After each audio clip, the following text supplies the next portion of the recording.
여러분 안녕하세요. 반갑습니다. 오늘은 호흡기 28번째 시간, 마지막 시간입니다. 책의 맨 뒷부분에 곁다리로 나와 있는 기계 본조 환기에 대해 다루겠습니다. 호흡기 시작한 지 오늘로 2달 조금 안 됐나요? 이렇게 또 하나 마무리한다니 참 감개무량하네요. 그래서 오늘은 가볍게 들으시면 되는 내용인데, 이게 그래도 아예 시험에 안 나오지는 않고 종종 나오면 조금 헷갈릴 수가 있거든요. 그래서 제가 이것만큼은 좀 외워라 하는 거 말씀드릴 테니까 그 몇 번 포인트를 중심으로 외우시면 되겠습니다. 그래서 산소를 공급하는 여러 가지 방법에 대해서 다루고요. 특히 그 중에서도 기계 환기는 언제 하고 어떤 방법이 있는지 보고요. 그 외에 에어웨이를 유지하는 수술적인 2가지 방법에 대해서 간단히 말씀드리고 마치겠습니다. 산소를 공급하는 방법에 꼭 메카니컬 벤틸레이션만 있는 건 아니에요. 어떻게 있나 아주 간단하게 보면은 우선 가장 기초적인 나자 프롱이 있습니다. 이렇게 코에 산소 나오는 줄을 매달고 코에 산소 바람을 쐬어주는 건데요. 일반적으로 최대 산소를 5리터까지만 공급할 수 있고 분당 5리터 그 이상은 안 됩니다. 이거는 분당 산소 공급을 1리터 늘릴 때마다 FiO2가 0.04씩 늘어나서 최대 FiO2를 0.4까지 올려줄 수 있습니다. 그 이상은 불가능한 게 여기 보시다시피 그 공급해주는 산소랑 주변 공기가 섞일 수밖에 없는 구조잖아요. 그래서 FiO2를 0.4 이상 올리는 것도 불가능하고 FiO2가 그렇게 이론적으로 일정하게 유지되지는 않습니다.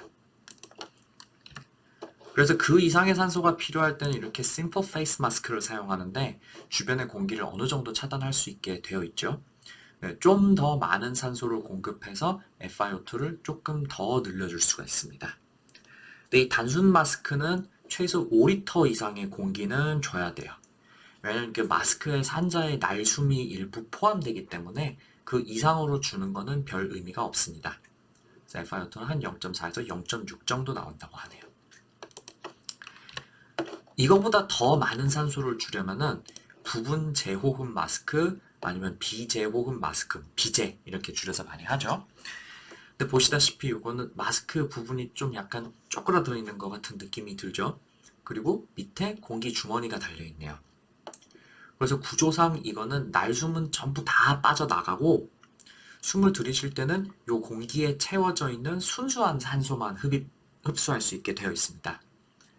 그래서 삽관을 하지 않아도 FiO2를 0.95에서 1 정도까지 아주 고농도의 산소도 충분히 공급할 수 있다는 장점이 있습니다.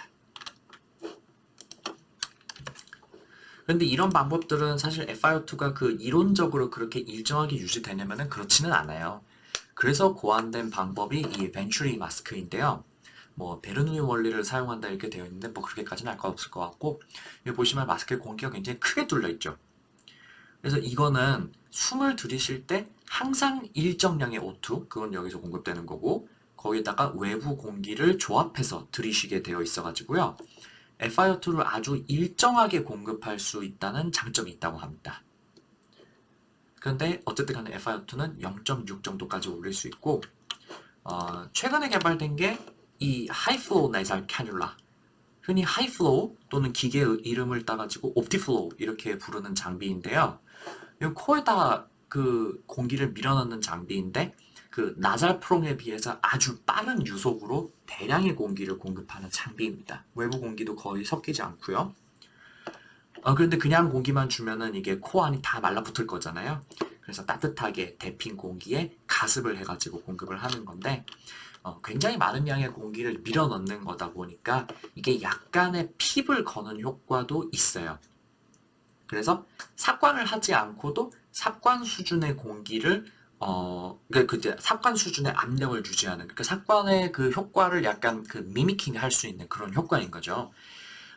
그래서 이게 최근에 굉장히 인기 있는 치료다 이렇게 되어 있더라고요.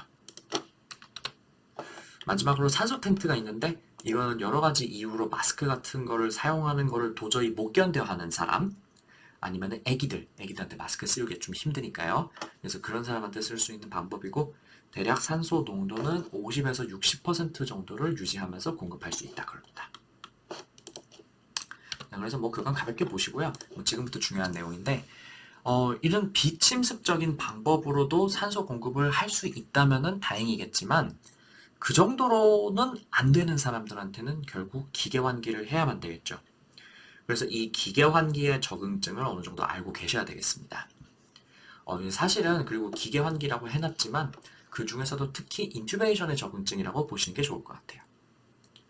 첫 번째, FiO2를 0.6 이상으로 높였는데도 불구하고 SaO2가 90%가 안 되는 사람. 이거 뭐 ARDS 같은 거 온 사람을 얘기를 하는 거죠.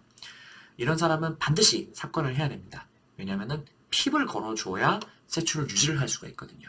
그래서 삽관이 필요하고요. 또 하이퍼캡니아, 즉 하이포벤틸레이션이 너무 심한 경우 대야 PCO2는 50 이상, pH는 7.3 미만으로 애시도시스가 생긴 경우인데 이런 경우에는 삽관을 해야 되겠습니다. 이쯤 됐다는 얘기는 우리 몸이 이미 자체로 그냥 숨을 쉬면서 호흡을 유지하기는 그러니까 자발 호흡 가지고 세출을 유지하기가 어렵다고 보는 거죠. 그래서 인튜베이션을 해가지고 벤틸레이션을 강제로 좀 미니 벤틸레이션을 늘려주어서 CO2를 빼주는 그런 치료가 필요하겠고요. 그리고 또 IRCP 있을 때, 그럴 때 하이퍼벤틸레이션 있으면 해주면은 그 뇌혈류량을 좀 줄일 수 있다 이렇게 말씀드렸었죠. 그때는 이제 산소 때문에 문제가 아니라 그 CO2를 최대한 빼주려고 그때는 삽관을 하는 경우고요. 그다음에 workup breathing을 줄이기 위해서 할 수 있다고 하는데 글쎄 이건 정확히 무슨 말인지는 잘 모르겠어요. 역시 뭐 자기 힘으로 숨쉬기 힘든 사람들한테 한다는 얘기 같기는 해요. 요약하자면은 전신 상태가 좋지 않아서 세츄레이션 유지하기 하고 CO2 배출을 하기가 어려운 사람 그리고 의식 없는 사람 요거 중요해요. 의식이 없는 사람한테는 방금 전에 말씀드렸던 그런 방법들은 조금 어렵습니다. 그래서 반드시 인튜베이션을 해야 되고요. 이런 사람한테서 기계 환기를 해야 되겠다 이렇게 보시면 되겠습니다. 요 기준 PCO2 50 이상 그다음에 pH가 7.3 미만 이거는 조금 기억해 두시면 좋을 것 같습니다. 이런 기계 환기의 종류로는 NIPPB, 즉 비침습적 양압 환기와 그리고 고식적인 인튜베이션이 있는데요. NIPPB는 이런 식으로 얼굴에 마스크를 딱 밀착시켜가지고 인튜베이션을 하지 않는데도 강한 압력으로 에어웨이 페이턴시를 어느 정도 유지할 수 있는 방법입니다. 근데 좀 보면은 그렇게 사실 편해 보이지는 않죠. 근데 그래도 인튜베이션보다는 조금 환자가 불편한 게 덜 하기 때문에 이제 어느 정도 적응증이 있는 방법이에요. 근데 여기 시험에 보기로 참 잘 나와요. 근데 이게 인디케이션이 제한되어 있으니까 그 적응증과 금기에 대해서 정확히 알고 계셔야 되겠습니다. 우선 MIT-PP는 임상적으로 제일 유용한 때가 COPD Acute Exacerbation 때입니다. 그 COPD Acute Exacerbation 때 삽관까지 하기는 좀 그런데 어느 정도 강한 압력을 걸어가지고 VQ 미스매치를 개선하고 데드 스페이스를 최대한 줄일 수 있는 그런 방법이고요. 그 외에는 Cardiogenic Pulmonary Edema 때도 유용하다고 하네요. 그리고 Amyotrophic Lateral Sclerosis, ALS, 루게릭병이죠. 이때는 다른 방법은 좀 그렇고 반드시 NIPPB를 써가지고 CO2 리텐션을 막아줘야 된다 이렇게 되어 있습니다. 근데 이게 컨트라인디케이션이 좀 많아요. 그래서 시험에는 이런저런 조건들을 붙여가지고 요 NIPPB가 답이 안 되게 만드는 경우가 많으니까 이거 좀 기억해 두시면 좋겠어요. 우선 아예 심장에 어레스트가 왔든지 또는 자기 힘으로 호흡 운동을 도저히 할 수 없는 상태가 되면은 이거 안 됩니다. 이때는 인투베이션 해야 되고요. 또 애시도시스가 너무 심하거나 아니면 ARDS가 온 경우 이때도 안 돼요. 역시 인투베이션 해야 되고요. 또 헤모다이나믹에 별 문제가 없어야 돼요. BP가 너무 떨어진 사람 NIPPB 안 됩니다. 또 굉장히 중요한 게 이거 의식이 정상이어야 돼요. 왜 그러냐면은 이게 굉장히 불편한 방법이라 가지고 막 기침을 하고 토를 하고 뭐 그럴 수가 있거든요. 그래서 그 에어웨이 프로텍션이 전혀 안 되는 방법이기 때문에 의식이 떨어지는 사람한테서는 기본적으로 인튜베이션을 해야 됩니다. 그런 사람은 아스피레이션 리스크 때문에 이 NIPPB에 도저히 할 수가 없어요. 그 외에 구조적으로 문제가 있는 사람, 그 당연한 얘기지만 머리 쪽에 수술을 했거나 아니면 다친 사람 이런 식으로 마스크를 막 끼워가지고 압력을 가하게 주는 거 안 되겠죠? 그래서 이렇게 약점이 많은 방법이지만 그래도 어느 정도 인튜베이션을 하지 않으면서 어느 정도 인튜베이션의 효과를 기대할 수 있는 방법이기 때문에 특히 COPD Acute Exacerbation이나 Cardiogenic Pulmonary Edema 때는 좋다. 이 시험에 잘 나오는 이 두 가지 그 인디케이션을 기억해 두시면 좋을 것 같아요. 나머지 다른 뭐 것들에서는 엔간하면 안 되는 조건들을 맞춰주기 때문에 이 인디케이션을 보고 혹시 이 사람은 NRPPB 쓸 수 있는 사람인가 정도 생각하셔서 답을 고르면은 괜찮을 것 같아요. 근데 뭐 사실 우리 주변에 이거 하는 사람들이 좀 많죠. 그 수면 무호흡 있는 사람들 이런 식으로 양압기 하고 자는데 뭐 이때는 사실 NIPPB라고 하진 않고 내전 CPAP이라고 하는데 뭐 글쎄 그게 뭐 그렇게 근본적인 차이가 있냐면 그거는 잘 모르겠어요. 뭐 비슷한 거라고 보시면 될 것 같아요. 근데 요거 단점이 아무래도 이렇게 계속 하고 있으면은 아무래도 코 점막이 말라붙어가지고 코피도 잘 나고요. 이거 이렇게 계속 끼고 있으면 요 마스크 밀착 부분에 욕창도 잘 생겨요. 이제 그런 거를 방지할 수 있게 그 고온기 자체도 가습을 해주고 코에 바셀린을 발라주는 방법 같은 거를 해볼 수 있다고 하는데 뭐 그게 그렇게 어느 정도 효과가 있는지는 잘 모르겠습니다.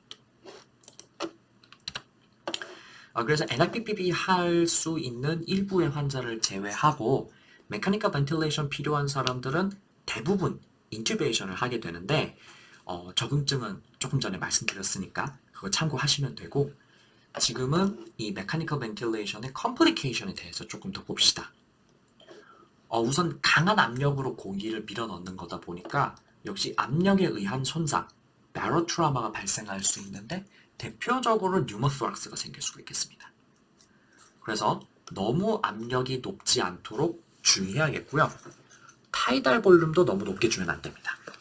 가능하면 세츄레이션 90% 정도 유지하는 선에서 최대한 보수적인 방법으로 접근을 해야 되겠고요.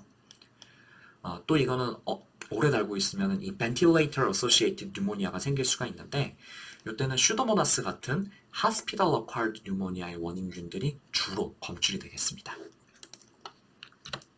이 VAP 조금 더 자세하게 볼게요. 인튜베이션을 한 지 48시간 이상 뒤에 뉴모니아가 생겼으면은 그때는 ventilator associated pneumonia라고 하고요. 엑스레이상에서 전에 없던 pulmonary infiltrate가 생겼던지 아니면은 가래가 갑자기 증가하면서 세츄레이션이 안 좋아지고 그다음에 열이 나면서 WBC가 올라간다. 그러면 의심할 수가 있겠죠. 사실 진단을 이걸 엑스레이로 하기는 조금 어려워요. 왜냐하면 인튜베이션을 했다는 것 자체가 원래 폐가 정상이 아닌 경우가 많거든요. 그래서 이 엑스레이는 이제 뭐 꼭 진단을 하기는 어려울 수도 있겠지만 이전에 비해서 어떻게 변했는지를 확인하기 위해서 굉장히 좋은 방법이 되겠습니다. 그래가지고 전에 없던 새로운 인필트레이션이 생겼다? 그렇다면 벤틸레이터 어소시에이티드 뉴모니아를 강력하게 시사하는 소견이 되겠죠. 근데 더 중요한 거는 이 엔도트라키얼 아스피레이션이나 말 통해 가지고 그 검체를 확보를 해서 컬처를 하고 그에 맞는 안티를 쓰는 게 중요하겠습니다. 주로 이거는 네이저파링스나 아니면 오로파링스의 시크레이션이 폐까지 새어 들어가서 문제가 되는 건데요. 또 제가 전에 그 ARDS 얘기하면서 ICU 케어 중인 환자는 DVT나 스트레스 얼서가 생길 수가 있기 때문에 그거에 대한 프로필락시스를 잘 해줘야 된다고 말씀드렸잖아요. 그래서 그 중에 하나인 그 acid suppression 이거를 해주다 보면은 이것 역시 ventilator associated pneumonia의 risk factor가 될 수 있다 이렇게 되어 있습니다. 그래서 요 밑에 있는 거는 좀 중요하니까 이거 기억해 두셔야 돼요. VAP를 줄이기 위해서 어떤 조치를 취해야 되냐면은 그 환자를 너무 눕혀 놓으면 안 돼요. 왜냐면 그렇게 되면 시크레이션이 더 그 에어웨이로 잘 들어가겠죠. 그래서 30에서 45도 정도 상체를 약간 세워줘야 되겠습니다.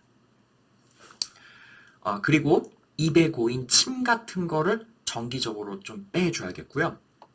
그 환자를 너무 많이 옮기거나 몸을 막 이렇게 뒤척뒤척하게 하거나 아니면 이동시키면 안 되겠습니다. 그때도 역시 시크레이션이 들어가니까요. 그리고 애시드 서프레이션을 하기는 하되 너무 많이 하면 안 되고 적정선을 지켜야겠습니다. 그 외에 나머지 컴플리케이션으로는 뭐 오토톡시시티, 톡식 옥시전 라디컬이 렁에 다른 손상을 입힐 수가 있습니다. 그래서 가능하면 FiO2를 0.6 이상으로 올리지 않도록 하는 게 중요하고 핍을 걸어줘야 되겠죠. 또 인투베이션을 너무 오래 하고 있으면 그 부분에 트라키오 스테노시스가 생겨서 벤틸레이터 그 위닝을 하느라고 위닝이 잘 돼가지고 인투베이션을 했는데 빼놓고 놨더니만은 점점 갑자기 숨쉬기가 힘들어지는 그런 경우가 있고 또 그러면서 휘징이나 스트라이더 같은 것들이 들릴 수가 있어요. 이거 전에 사진 한번 보여드린 적 있죠. 그 인투베이션 하고 있다 보니까 거기에 그 손상이 생겨가지고 스테노시스, 뭐죠, 그래듈러마 같은 게 아예 자랄 수도 있고요. 이제 그러면은 fixed airway obstruction 패턴을 보이게 되죠. 그래서 이런 환자는 라링고스코피로 직접 스테노시스를 확인하고 그거를 제거를 해줘야 되겠습니다. 그래서 인투베이션은 최대한 짧은 기간 동안 유지하는 게 좋은데 그 엑스튜베이션을 해도 될지 결정하는 기준이 있어요. 그래서 pH가 7.25 이상 그리고 인투베이션 이후 O2 리ኳ어먼트가 줄어들어서 FiO2는 0.4 이하, 핍을 5 이하로 주고 있는데도 불구하고 충분히 세츄레이션이 유지될 때, 그리고 그 스스로 자발 호흡을 충분히 하고 있어야 되고요. 그리고 무엇보다도 의식이 돌아와야 됩니다. 그래서 이런 사람은 엑스튜베이션을 할 준비가 되었다 이렇게 보는데요. 그렇다고 해서 바로 뽑는 것은 아니고 일단 기계를 끈 상태에서 외부 공기만 공급해도 호흡에 별 무리가 없는지를 한두 시간 정도 관찰을 합니다. 이런 거를 spontaneous breathing test라고 하고요.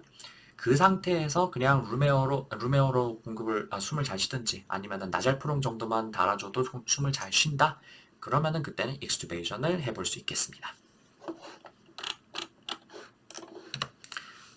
그 다음에 뭐 별로 중요하지 않은 내용, 그 삽관 시의 압력 유지에 대해서 말씀드릴 텐데 이걸 얘기를 해야 되나, 뭐 시험에 나오는 것도 아니고 막판에 너무 어려운 얘기 하는 것 같은데 싶었어요. 근데 이건 뭐 시험이나 그런 걸 떠나서 조금 흥미로운 내용이고 이제 여기 아니면은 딱히 가르쳐 주는 데가 없을 것 같아가지고 제가 이게 CK에 한 문제인가 두 문제가 나왔던 것 같은데, 그러니까 진짜 시험 말고 그 모의고사 3,000문제 중에요. 이제 이거 내용 조금만 잠깐 얘기할게요. 그 저번 시간에 ARDS 얘기하면서 너무 높은 압력으로 폐에 바로 트라우마를 입히지 않도록 타이달 볼륨과 압력을 잘 조정해야 된다 이런 얘기를 했었잖아요. 근데 거기서 말하는 압력이 대체 뭐냐? 그걸 좀 보자는 겁니다. 요 그래프 두 개가 있는데 이거 둘 다 똑같은 거라고 보시면 돼요. 그 인튜베이션 상태에서 공기를 쭉 주입을 하면은 에어웨이의 압력이 쭉 이렇게 증가하겠죠? 그래서 공기 주입이 끝나는 그 순간, 그때 압력이 바로 peak airway pressure입니다.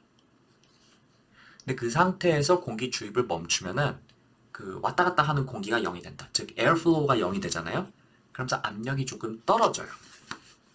이 압력은 그 공기를 주입할 때 생기는 에어웨이 자체의 레지스턴스고 얘는 공기를 넣을 때 에어웨이가 저항하는 거라고 보시면 돼요. 왜냐면 길이 좁아져 있으니까 나타나는 거고요.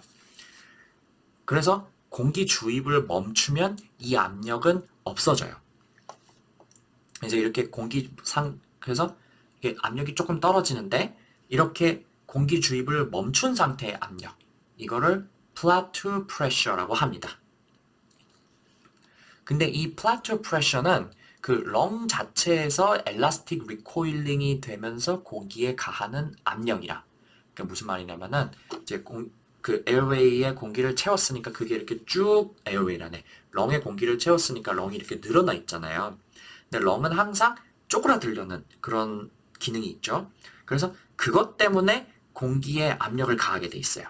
그게 엘라스틱 리코일링에 의한 압력이고, 그리고 기계 자체에서 걸어주는 핍의 압력을 더한 거라고 보시면 됩니다. 자, 그러면은 이 그래프 다 봤고 설명 보면서 얘기를 좀 해보죠.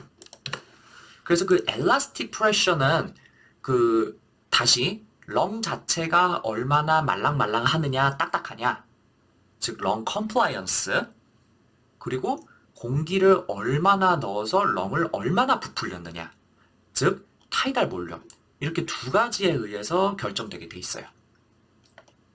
즉 플라투 프레셔는 첫 번째 핍, 그다음에 두 번째 타이달 볼륨을 얼마나 걸어줬느냐, 그리고 세 번째 그 치료 중인 렁이 얼마나 말랑말랑하냐, 이거 세 가지에 의해서 결정이 되게 되어 있어요. 근데 핍이나 타이달 볼륨은 결국 기계 세팅으로 결정이 되는 거니까 사실상 이 플라투 프레셔는 렁 컴플라이언스가 가장 그 환자 자신의 팩터는 렁 컴플라이언스 하나만 렁 컴플라이언스 하나에만 영향을 받는다, 이렇게 보시면 되는 거죠. 이 얘기를 왜 했냐면요. 인튜베이션을 하고 산소를 공급하는데 그때 픽 에어웨이 프레셔가 우리의 의도와 다르게 높게 나올 수 있다는 거죠. 근데 그게 왜 올라가냐면은 첫 번째, 에어웨이 자체의 레지스턴스에 의할 수도 있고 두 번째, 렁 컴플라이언스에 의할 수가 있다는 거예요. 그래서 그걸 분석하기 위해 우리가 플라투 프레셔를 재볼 수가 있고, 그렇다면은 만약에 플라투 프레셔는 정상인데도 불구하고 픽 에어웨이 프레셔가 올라갔다? 그거는 에어웨이 레지스턴스에 의한 거라고 볼 수가 있는 거고, 그거는 에어웨이가 너무 좁아져 있다. 즉 브론코스파즘이 발생했다든지, 아니 뮤커스 플럭이 꼈다든지, 아니면은 튜브 자체를 이로 깨물고 있는 것 같은 경우, 이런 거를 들 수가 있겠고, 렁 컴플라이언스가 떨어지는 거는 플라투 프레셔가 올라가는 거는 그 렁 컴플라이언스가 떨어져가지고 렁이 굉장히 딱딱해져 있기 때문에 플라투 프레셔가 올라간 거고, 그래서 이거는 그 외에 렁에 생기는 일체의 모든 문제들, 뭐 뉴모토락스, 퍼머너리 에데마, 아테노타시스 등등등 그거가 모두 렁 컴플라이언스를 떨어뜨려서 플라투 프레셔를 올린다. 그래서 픽 에어웨이 프레셔가 올라간다. 이렇게 생각하시면 되겠어요. 여기서 제가 말씀드리고 싶은 결론은요. 그 플라투 프레셔가 너무 높으면은 역시 이게 바로트라우마 리스크가 있기 때문에 ARDS 기준으로 대략 25에서 30 미만으로 낮게 유지를 해줘야 된다. 그래야 렁 인저리를 최대한 줄일 수 있다, 이겁니다. 자, 그럼 진짜 마지막 Surgical Airway Management에 대해서 아주 조금만 말씀드리고 마칩시다. 크게 두 가지, 크리코사이로토미랑 트라키오스토미가 있는데요. 크리코사이로토미는 이렇게 그 사이로이드 캐트리지와 크리코이드 캐트리지 사이에 좁은 공간을 통해서 에어웨이에 접근을 하는 건데, 이거는 응급하게 굉장히 빨리 할 수 있다는 장점이 있습니다. 그래서 지금 당장 인튜베이션이 필요한데 불가능한 경우, 뭐 예를 들면은 트라우마 환자라 가지고 입과 턱을 크게 다쳤다든지 그런 이유가 있겠죠. 그런 사람한테서 인튜베이션 대신 하는 거라고 보시면 되겠습니다. 그에 비해서 트라키오스토미는 수술방에서 좀 시간을 들여가지고 각 잡고 하는 건데, 요거는 크리코이드 카트리지보다도 조금 더 아래쪽에다 하는 거예요. 여기 지나가는 구조물들이 여러 가지 있죠. 그래서 여기다가는 바로 이렇게 막 칼질을 해가지고 자르고 그럴 수는 없어요. 그래서 그 수술방을 확보하고 ENT에서 한 겹씩 천천히 벗겨가면서 구멍을 뚫어주는 거라고 보시면 되겠습니다. 그래서 이건 주로 언제 하냐면 인튜베이션을 너무 오래 한 환자, 보통 열흘에서 2주 이상 인튜베이션을 하고 있으면은 그 트라키오 스테노시스 같은 컴플리케이션이 심하게 생겨서 그 정도 오래 해야 될 것 같으면은 빨리 트라키오스토미로 전환을 해라, 이렇게 되어 있거든요. 그래서 이 트라키오스토미는 그 정도 기억하시면 충분할 것 같아요. 자, 그럼 이렇게 호흡기 모든 내용을 마쳤습니다. 정말 길었네요. 제가 처음에 이거 호흡기 시작하면서 순환기 24개도 진짜 많았는데 그거보다 더 많이 찍을 줄은 정말 상상도 못했어요. 근데 앞으로도 그 내과 과목이 그 9개가 남았는데 매번 이런 식이면 안 될 것 같은데 말이죠. 생겨먹기를 그냥 뭐 하나 대충 넘어가는 스타일이 아니다 보니까, 그리고 또 사실 USMLE 시험을 보면은 이런 그 좀 곁다리 같은 내용들도 상당히 시험에 많이 나오거든요. 그래서 그런 것들도 좀 중요하다, 이렇게 말씀을 드리다 보니까 그 스크립트를 제가 쓰다 보면은 아니 언제 도대체 이렇게 늘어났나 싶어가지고 깜짝 놀랄 때가 있어요. 그래도 어째 뭐 한 두 달 사이에 많이도 올렸어요. 그죠? 그 전문 유튜버도 두 달에 영상 30개 올리는 사람이 많지가 않던데. 근데 제가 이 영상 찍으면서 봐주시는 분들도 있고, 간간히 댓글 달아주시는 분들도 있고, 그래가지고, 그런 거 볼 때마다 얼마나 감사한지 몰라요. 그 처음엔 그냥 제가 개인적인 만족감을 위해서 만들던 거였는데, 이걸 누가 본다고 생각하니까 정말 허투루 하지 않게 되더라고요. 근데 제가 원래 이 호흡기 강의록이 엄청 그냥 대충 만들어져 있었고, 그냥 딱히 뭐 유용한 정보들이 별로 그렇게 많지 않았는데, 제가 이번에 그 내용을 그냥 싹 다 갈아엎었어요. 그래서 얼마나 공을 많이 들였는지, 그 국시 공부하면서도 이렇게 가이드라인이랑 업투데이트를 열심히 읽어본 적이 없는 것 같아요. 이제 가능한 한 최대한 최신의 틀리지 않은 정보를 드리려고 노력했는데, 이게 다 들어주시는 분들이 있어가지고 그렇게 열심히 하게 된 것 같습니다. 여러분 공부를 하다 보면은 참 힘들죠. 책이 17권인데 예방이랑 법규 빼고도 15권. 처음 공부 시작할 때 도대체 이걸 언제 다 하나 싶고요. 근데 그래도 하루에 조금씩이라도 꼬박꼬박 하다 보면은 생각보다 1독에 그렇게까지 시간이 오래 걸리지는 않고요. 또 그럼 또 2독은 또 금방 하고 그래요.